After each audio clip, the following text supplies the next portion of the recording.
Welcome back. A party at a Paradise Valley mansion with a celebrity guest list is at the heart of a 5-month-long police investigation. Our chief investigative reporter Morgan Lowe tells us detectives are trying to figure out if one or more of those high-profile guests are rapists. With its mountain vistas and mansion views, Paradise Valley is the picture of wealth and security.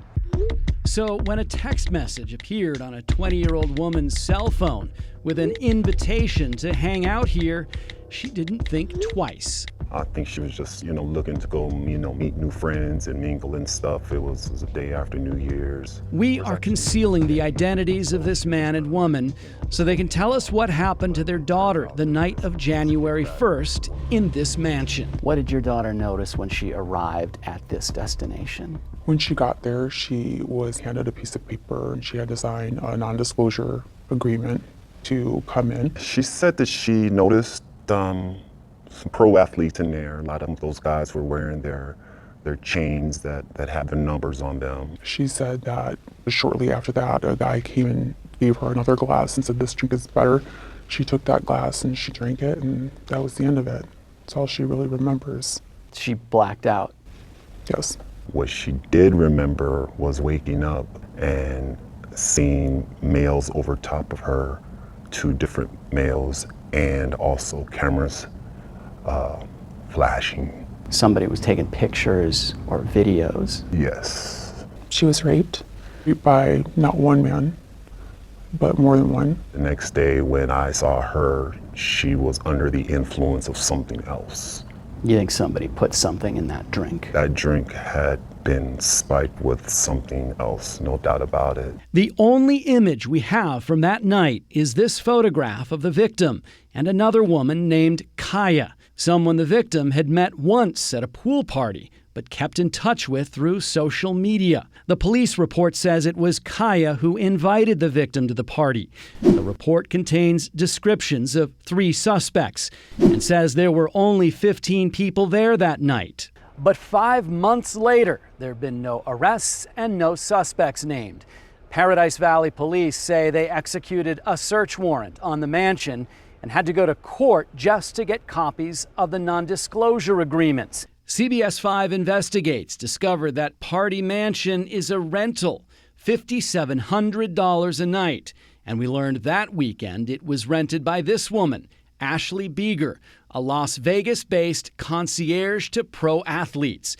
Court records from Vegas show she was prosecuted 3 years ago for trafficking a class of narcotics that includes date rape drugs. We had thought that she had been drugged in the first place.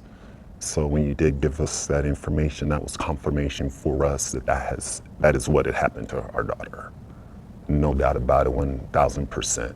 Paradise Valley police say they've submitted the victim's urine to a private lab for testing because the state lab can't test for date rape drugs. They're waiting for the results. Just thinking that you were drugged is not enough. Jason Lamb is a defense attorney who has represented professional athletes in the past. One would like to think that justice is blind, that every investigation is even-handed, and it doesn't matter if it's a 9-to-5 minimum wage worker or a professional athlete. But he says this case could be tough to prove in court. Police and prosecutors know that people of means, including professional athletes, will hire a top-flight attorney, someone like myself, who will absolutely scrutinize the investigation. They were looking for pretty girls, and she was one of the pretty girls.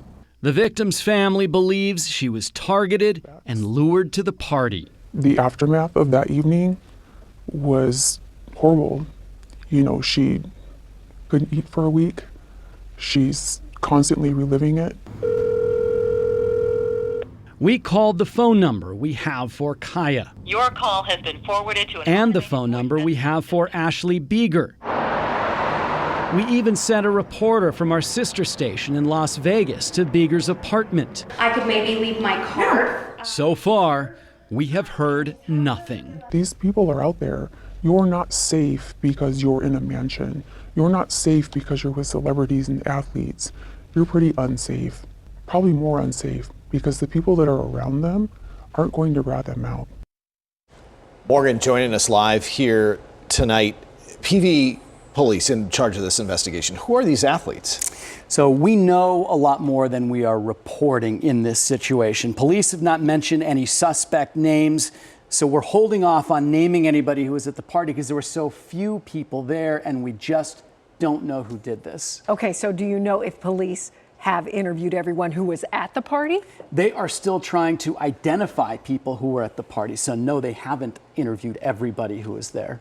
And it's hard not to draw a comparison to how quickly police were able to use DNA to find the suspects, say, for example, in the Hacienda Healthcare case, but yet to really find anybody here yet. Yeah, it doesn't happen that fast very often, but this case is different. There were only 10 to 15 people at the party, but you remember, there's a good chance that these people have some serious resources. And it is so wrong that money and power influence justice, but of course we know that happens. So, Morgan, thank you very much. We know you'll continue to follow this.